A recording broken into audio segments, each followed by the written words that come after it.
felaket, 40 yıldır sefalette bu Ahmet. Kefenimi alın dikin bir zahmet.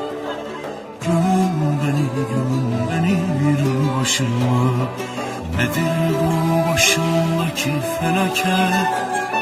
40 yıldır sefalette bu Ahmet. Kefenimi alın dikin bir zahmet. Gömün beni bir başıma.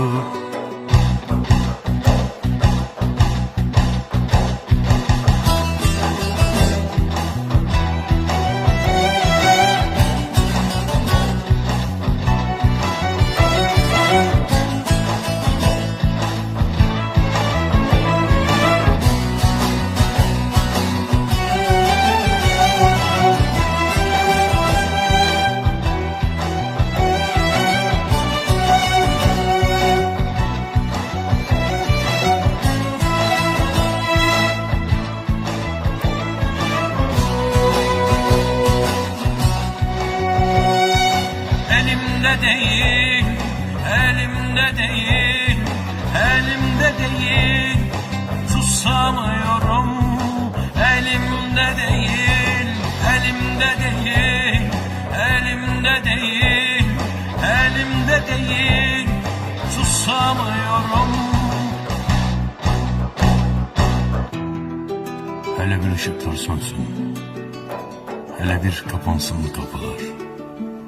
Sular durulsun, bıçak atacağım daha 12'den. Kısa devre yapsın kalbim, ellerim inatla dökülsün cigaraya. Dağlar daha iyi büyüsün, sular köpürsün, sen beni o zaman gör.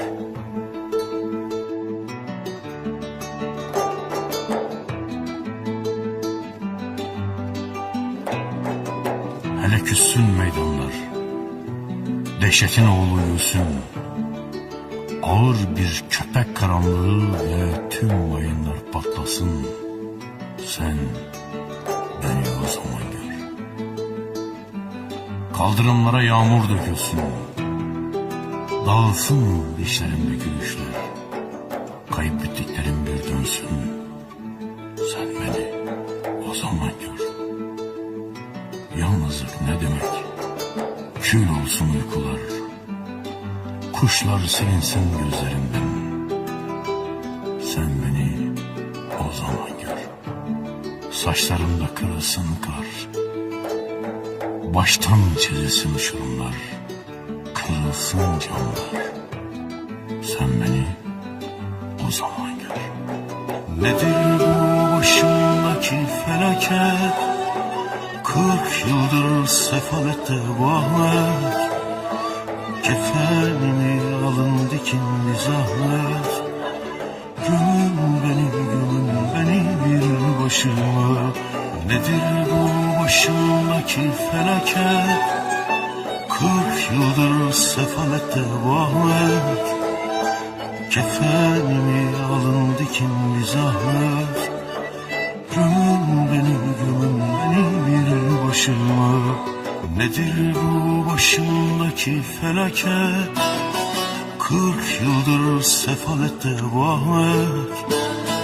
Kefenimi alın dikin bir zahmet. Gömün beni bir başıma.